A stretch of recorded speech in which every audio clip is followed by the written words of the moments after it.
Hi అండి. అందరికీ నమస్కారం. Welcome to our channel. పుష్యమాసంలో వచ్చే అమావాస్యనే చోలంగి అమావాస్య అంటారు.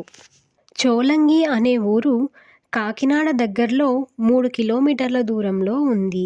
ఈ చోలంగి అమావాస్య రోజున సప్తసాగర యాత్రను ప్రారంభిస్తారు.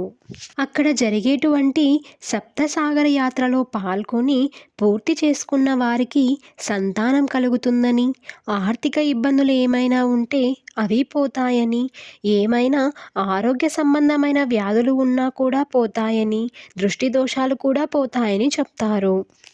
ఈ సప్తసాగర యాత్రను ఎలా చేయాలని అనేది చోలంగి ఆలయానికి వెళితే అక్కడ ఉన్నటువంటి అర్చకులు చెబుతారు. అక్కడ ఉన్నటువంటి కోనేరులో ఉప్పు, బెల్లం వేసి వస్తారు. అంత దూరం వెళ్ళలేని వారు ఏమి చేయాలంటే మనకు దగ్గరలో ఉన్నటువంటి బావిలో కానీ, నదిలో కానీ స్వామివారిని తలుచుకొని ఉప్పు, బెల్లం వేయవచ్చు.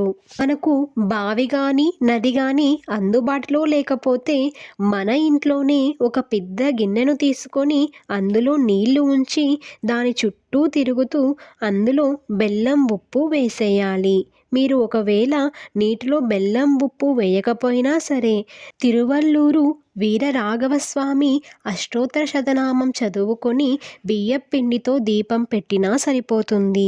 ఉదయం నుంచి ఉపవాసం ఉండాల్సిన అవసరం కూడా లేదు. రాత్రి మాత్రం తరిగిన కూరలు కాకుండా ఉడకబెట్టిన బంగాళాదుంపని కానీ, చేతితో ఒలిచిన చిక్కుడుగాయల్ని కానీ అల్పాహారంగా తీసుకొని నిద్రపోవచ్చు.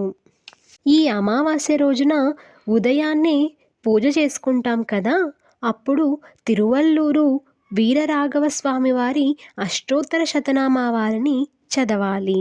ఆ రోజు తిరువల్లూరు వీరరాఘవ స్వామి వారికి నివేదించే పిండి దీపారాధనే అత్యంత ముఖ్యమైనది. ఈ దీపారాధనని బియ్యపిండితో చేస్తారు. ఒకవేళ బియ్యపిండి దొరకకపోతే గోధుమ పిండిని కూడా కలుపుకోవచ్చు. బియ్యపిండిలో కలకండని బాగా మెత్తగా చేసేసి పిండిలో కలిపేయాలి. పిండి మధ్యలో గుంటలాగా వస్తుంది. అందులో ఆవు నెయ్యి వేయాలి.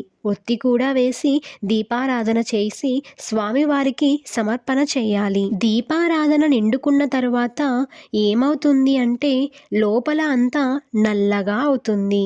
ఒత్తిని మరియు నల్లగా మారిన పదార్థం అంతా తీసేసి మిగిలిన పిండిని అంటే ప్రసాదాన్ని ఇంట్లో అందరూ కూడా తీసుకోవాలి. అలా ప్రసాదంగా తీసుకోవడం వలన మనకు ఏమైనా అనారోగ్య సంబంధమైన వ్యాధులు ఉంటే దూరం అవుతాయని చెబుతారు. ఈ వీడియో కనుక మీకు నచ్చినట్లయితే లైక్ చేయండి, షేర్ చేయండి, సబ్స్క్రైబ్ చేసుకోవడం మర్చిపోకండి. Thank you for watching.